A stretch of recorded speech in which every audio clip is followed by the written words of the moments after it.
lần đầu. Nụ cười em đã khắc sâu trái tim của anh. Phải làm sao cho quên đi bao nhớ thương về em, phải làm sao cho phút giây đó ngừng trôi mãi.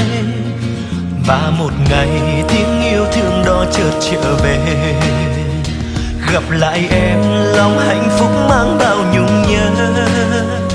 Và anh biết mãi mãi trong cuộc đời này thì tình yêu anh đã thuộc về người. Tình yêu đó anh chỉ trao cho riêng người thôi. Dù đời thay đổi nhưng trái tim anh nguyện chung tình. Người có biết khi xa em trong lòng nhớ thương đêm từng đêm, cầu mong sao cho chúng ta không rời xa nữa. Dù ngàn năm sau khi trái đất kia có đổi thay, thì lòng anh vẫn sẽ chẳng đổi thay yêu người muôn đời. Mùa đông giá rét sẽ ấm nồng có em kề bên. Tình anh và em mãi không phải mơ qua ngàn sóng gió.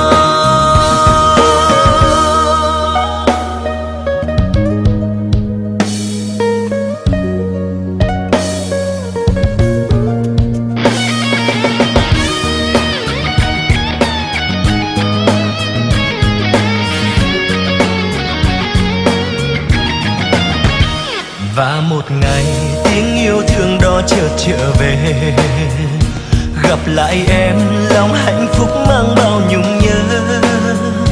Và anh biết mãi mãi trong cuộc đời này thì tình yêu anh đã thuộc về người.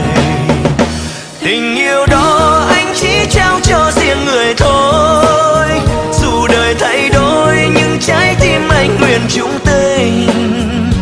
Người có biết khi xa em trong lòng nhớ thương đêm từng đêm, cầu mong sao cho chúng ta không rời xa nữa.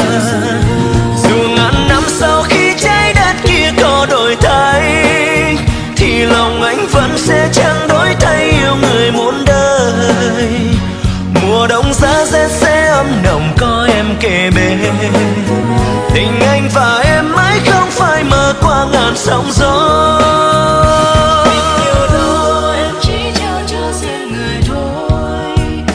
Đời thay đổi nhưng trái tim em nguyện chung tình. Người có biết khi xa anh trong lòng nhớ thương đêm từng đêm, cầu mong sao cho chúng ta không rời xa nữa.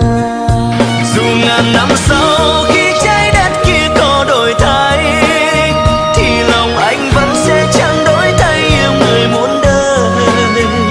Mùa đông giá rét sẽ ấm nồng có em kề bên.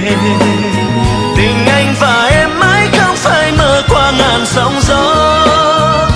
Mùa đông giá rét sẽ ấm nồng có em kề bên. Nguyện cho tình ta sẽ không phải mơ qua ngàn sóng gió.